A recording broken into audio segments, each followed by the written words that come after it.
Hello and welcome back to another Last of Us video, and today we're doing my review for Season 1 Episode 6 of The Last of Us.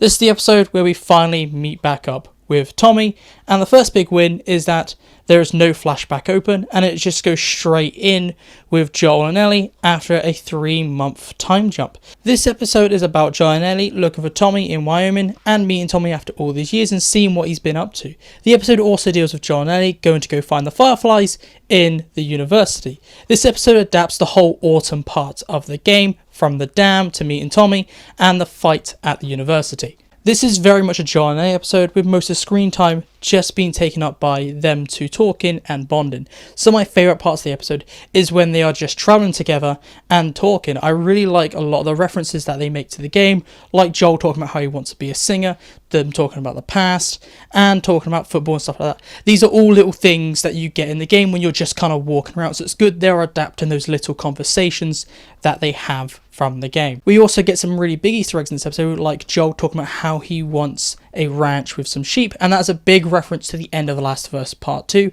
and we also do see the dam very quickly. But it was nothing more than an Easter egg, unlike in the game where it's a whole location that you spend some time at. This episode streamlines a lot of the autumn part of the story and removes big sections like the dam, as I mentioned, and Ellie running away.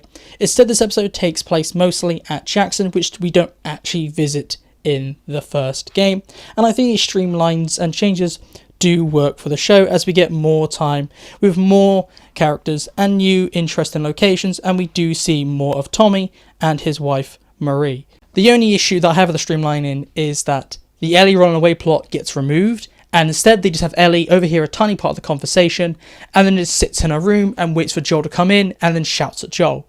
We get the emotional scene at the end, but I definitely think Ellie should have ran away. And even if you don't want to see action, because the show seems like it's trying to avoid all action possible, maybe just have them go to an empty farmhouse. You don't have to put any people in there.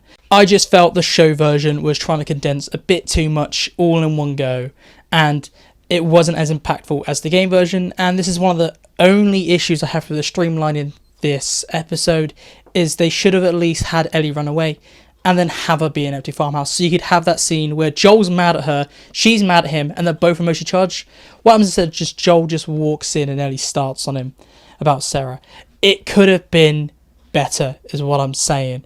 One great thing that come out of this part of the episode was Pedro Pascal's acting as Joel. I'm gonna have to say it was perfect. The scene we had where he was talking to Tommy and him having like kind of a breakdown and talking about how he could not defend Ellie and he's getting weaker.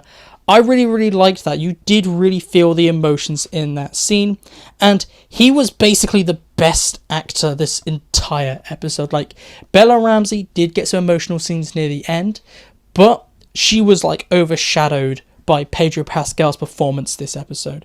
That scene with Tommy was just perfect. What really makes the scene is that it really hammers home that Joel's body is old and it's starting to break down. And I really like this change that they're having to the character. Even though they suddenly added that he's having breathing issues, maybe they expand upon that a little more.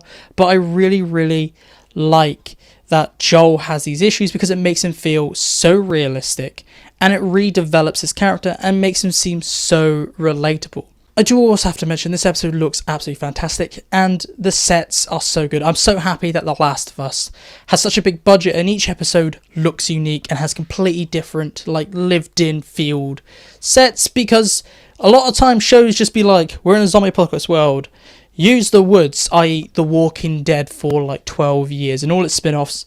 We don't get that in the show, which is absolutely amazing. And I do have to mention, the soundtrack is absolutely amazing. I love that they use the game soundtrack so much, and it makes it feel like the writers do really respect the games.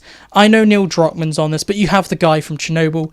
It seems like he also does care about the games, because they're like, okay, we're not going to do our own soundtrack. Everyone loved the original. Everyone loved the feel of the original. We make this like the original.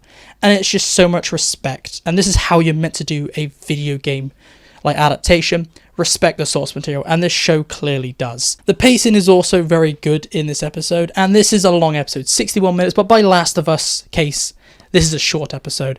I do feel like this could have been a bit longer. Maybe they needed 10 more minutes here and there. Definitely 10 more minutes at the end. Maybe about 3 more minutes to add in maybe the Ellie running away plot. You could add a bit more time here and there, And without that, it's still a very, very good paced episode, and I can't really fault it too much for anything like that. But be warned, right now I want to talk about the ending, so spoilers ahead. 3, 2, 1. If you're still here, I'm about to talk about the ending. And I think the ending was a bit underwhelming. I'm not really a fan of the ending. As I said, they do need another 10 minutes in the university part of the episode, and I think the fight at the end was really bad. What happens in the show is Joel sees 4 guys, he has 2 guns on him plus Ellie's gun, and all those guys have any melee weapons. What does Joel do when he also has the high ground? Hides and try to get back to his horse. One guy attacks him, he kills him, and then we find out Joel is stabbed. And then he does the stupidest thing ever and pulls out the shiv, which you should never do. If you're ever stabbed, you leave it in. I definitely think what he should have done, and what normal people would have done, is no, okay, you got to keep it in there, escape while you can on the horse with Ellie, and then later at a fire, maybe pull it out and try and cauterize it, or try and head back to Jackson as quickly as you can. In the game, it's so much bigger, and it was a way better moment with a big fight. I know it's gameplay wise, but this fight is very important to the story, as this fight sets up the next villains that we'll meet, with them having to have a personal beef with Joel, saying that Joel killed a bunch of his men.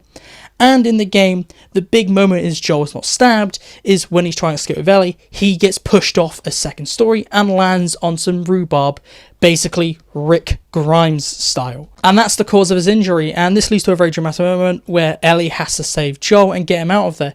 In this show, it was literally right next to the horse, and it seemed very convenient, and you just had, okay, stabbed, get on the horse, escape.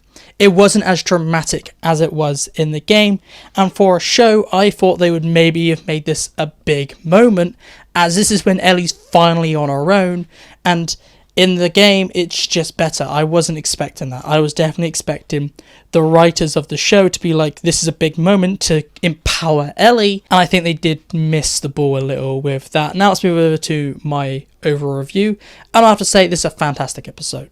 It is great from start to finish, and I have to give it an 8 out of 10. It is just as good or a little better than last episode, but I wouldn't give it a 9 because episode 3 was almost perfect. And that is a 9.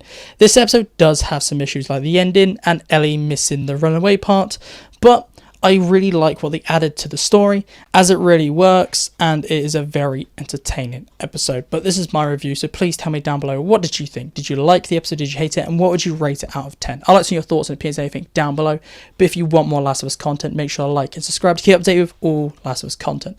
But this is it for me today, so goodbye, peace out, and I'll talk to you in a later video.